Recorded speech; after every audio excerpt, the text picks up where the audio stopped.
Hey guys, alright, I'm going to switch it up a little bit. I'm going to do some updates on some of the tools that I purchased about a month ago.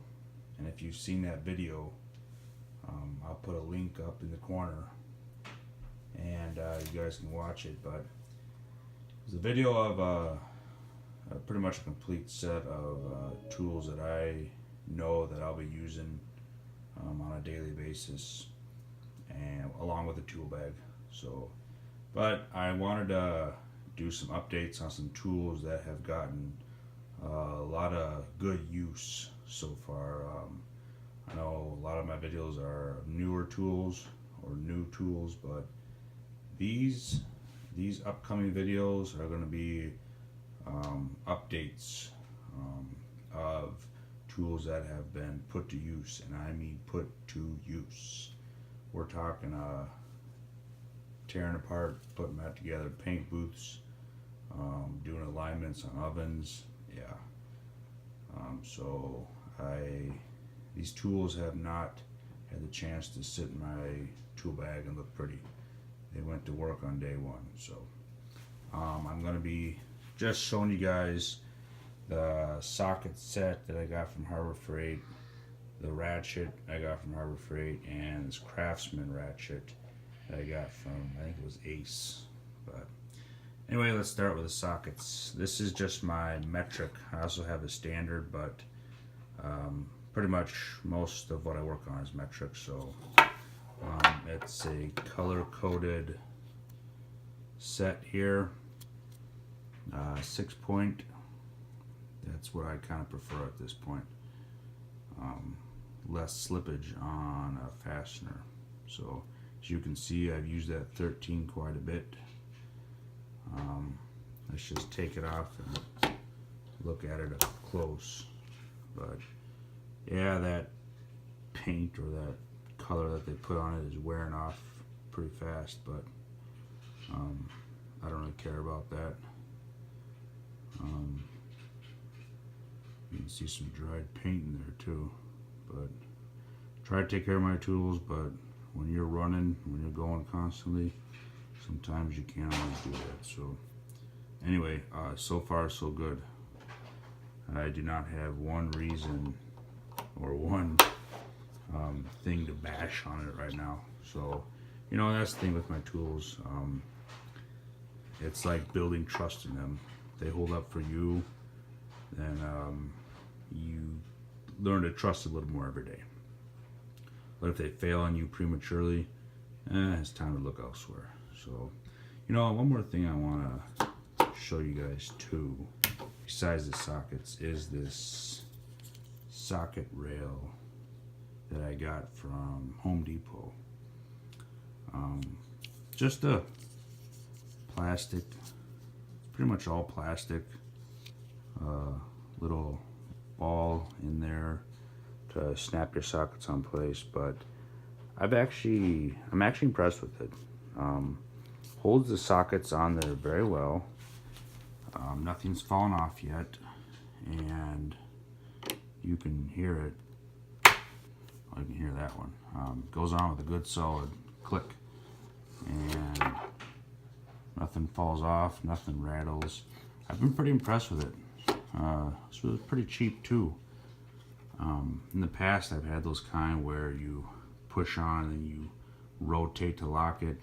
That wasn't working out so well after a while. I wasn't impressed with them. So, but anyway, I got this to try it out, and it's been a really good way of keeping all my all my sockets in order. So check it out as well, this socket rail here. So anyway, let's move on to the ratchets. Now, Harbor Freight ratchets. Yeah, you've heard it all out there, right? Well, the deal with this is, you know, honestly, I don't really care for Harbor Freight ratchets. I picked up pretty much every one of them, got them in my hands, you know, tried them out, see what they sound like, felt like, and this was pretty much the only one that I came away with thinking this feels and sounds like a pretty good ratchet. Tooth engagement is really solid.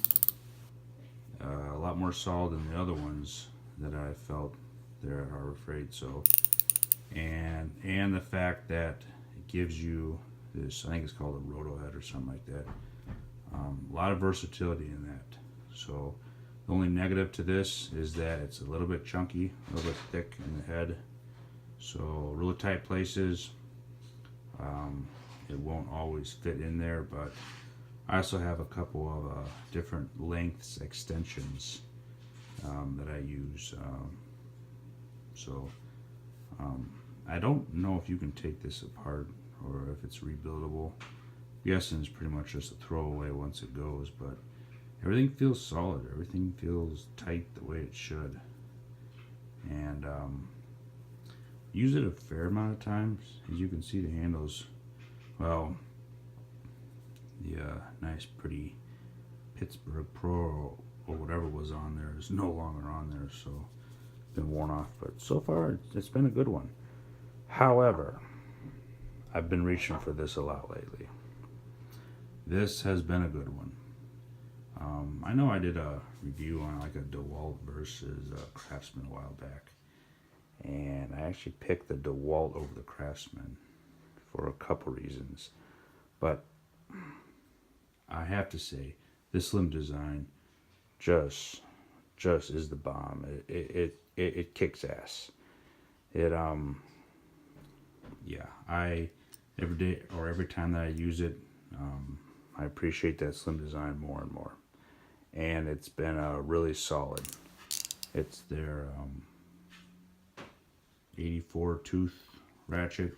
I also have one at home, but this has been a real go-to ratchet for me. And for it being a 6-inch, or pardon me, for it being a 1/4-inch drive ratchet, it's not really small. You know, you can hold it in your hands, but it's a really good size. It really is. So I would definitely recommend something like this if you're looking for a 1/4-inch drive ratchet. And this, but especially this. Now, I will say this. I usually prefer knurling on a handle, you know, if it doesn't have like a comfort grip or whatever. But it all depends on what you're working in. If you're working on a lot of hydraulic machines, yeah, you might want some knurling. But I will say at least, you know, with them stamping this Craftsman 84 tooth in there and the part number right there, with them doing that, it gives you a little bit of grip. And truthfully, this new job, there is no hydraulics, so I don't have to deal with slipping around and stuff. So anyway, all right guys, there it is. If you have any questions about these, let me know. Take a look at that other video of my tool spread that I did about a month ago, and if there's any tools in there that you want some updates on or you have more questions about, go ahead and comment below and let me know, and I'll see if I can do a update on that particular tool that you want to see or hear more about. But anyway guys, yeah, like and subscribe. But I hope you enjoy. Later.